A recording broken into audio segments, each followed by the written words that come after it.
नमस्कार. सर्वप्रथम आपणा सर्वांना गुढीपाडव्यानिमित्त खूप खूप शुभेच्छा. हे नवीन वर्ष सर्वांना सुख समाधानाचं, आरोग्याचं आणि भरभराटीचं जावो हीच सदिच्छा व्यक्त करून आजच्या व्हिडिओला सुरुवात करते. तर मित्रांनो, ज्याप्रमाणे शारदीय नवरात्रामध्ये आपण देवीच्या 9 वेगवेगळ्या रूपांची उपासना करीत असतो, त्याचप्रमाणे या चैत्र नवरात्रीमध्ये सुद्धा आपण देवीच्या विविध रूपांची उपासना करीत असतो. आणि ही जी देवीची रूप आहे ती आपल्या हृदयामध्ये आपल्या शरीरामध्ये असणाऱ्या 7 चक्रांशी जोडली गेलेली आहेत. त्यामुळे त्यांचं विशेष असं महत्त्व आहे. तर आजचा जो प्रथम दिवस आहे, तर प्रथम दिवसाची जी देवी आहे ती आहे मा शैलपुत्री. शैल म्हणजे पर्वत. तर पर्वताची कन्या जी आहे ती दुर्गा माता आहे आणि म्हणून तिला शैलपुत्री असं म्हणतात. तर ही देवी साधारण आपल्या रूट चक्राशी कनेक्टेड आहे. तर आपल्या बेसिक ज्या नीड्स आहेत त्या रूट चक्र ज्यावेळेस आपला बॅलन्स होत असेल त्यावेळेस या बेसिक बॅलन्स असेल त्यावेळेस आपल्या बेसिक नीड ह्या पूर्ण झालेल्या असतात. उदाहरणार्थ रोटी, कपडा और मकान या 3 बेसिक नीड माणसाच्या असतात. तर या ज्या वेळेस कंप्लीट झालेल्या असतात त्यावेळेस आपलं रूट चक्र बॅलन्स आहे असं समजलं जातं. दुसरा चक्र जो आहे आपला तो आहे सॅक्रल चक्र. तर या सॅक्रल चक्राला मा ब्रह्मचारिणी त्याचं संरक्षण करीत असते. दुसऱ्या दिवशी आपण या देवीची उपासना करणार. त्याप्रमाणे तिसरं आहे आपलं सोलर प्लेक्सिस किंवा मणिपूर चक्र.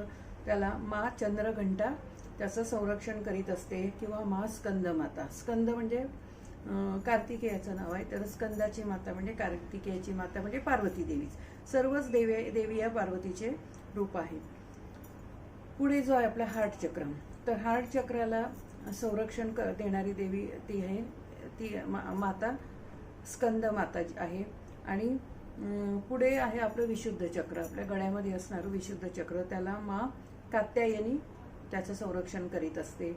त्याचप्रमाणे आपलं जे आज्ञाचक्र आहे त्याला मा कालरात्री किंवा मा महागौरी ती पण दुर्गाच आहे. महागौरी तिचं संरक्षण करत असते. आणि आपलं सर्वात शेवटचं जे चक्र आहे सहस्राधार चक्र, तर त्याला मा सिद्धिदात्री त्याचं संरक्षण करत असते. म्हणून आपण आपल्याला आणि ज्या वेळेस आपले 7ही चक्र बॅलन्स असतात त्यावेळेस आपल्याला आपल्या जीवनातल्या सर्व गोष्टी आपल्याला पूर्णपणे मिळालेल्या असतात. आणि अतिशय इतरांबद्दल आपल्याला प्रेम, सहानुभूती, आदर यासारख्या गोष्टी आपल्याला वाटत असतात. आपल्या मनातील भावना आपण स्पष्टपणे इतरांना सांगू शकतो.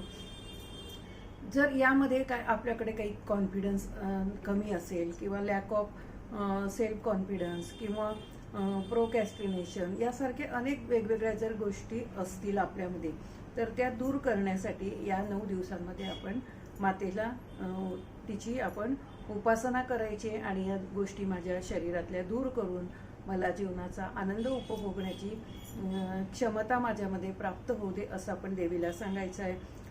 काही लोकांमध्ये एन्झायटी असते, लॅक ऑफ सेल्फ कॉन्फिडन्स असतो किंवा लॅक ऑफ गुड हेल्थ अशा फिअरनेस असतात, तर इन्श्युरिटी असतं, लेझीनेस असतात. तर या सर्व गोष्टी आपण मातेच्या पार्वतीचे जे विविध रूप आहे दुर्गा मातेची तिला आपण वंदन करून तिच्याकडून आपण हे सर्व प्रकारचे आशीर्वाद घेऊया आणि आपलं जीवन सुखी, समाधानी आणि आनंदी करूया. तर आपणा सर्वांना मी शुभेच्छा देते, पुन्हा एकदा शुभेच्छा देते आणि इथेच थांबते. Thank you very much. आणि जर आपणाला हा व्हिडिओ आवडला असेल तर आपल्या इतर मित्रमैत्रिणींना सुद्धा शेअर करा, व्हिडिओला लाईक करा, माझ्या रंजना पाटील या यूट्यूब चॅनलला लाईक करा, सबस्क्राईब करा आणि हा व्हिडिओ इतर मित्रमैत्रिणींना सुद्धा शेअर करा. आपण ही माहिती ऐकून घेतली त्याबद्दल थँक्यू व्हेरी मच.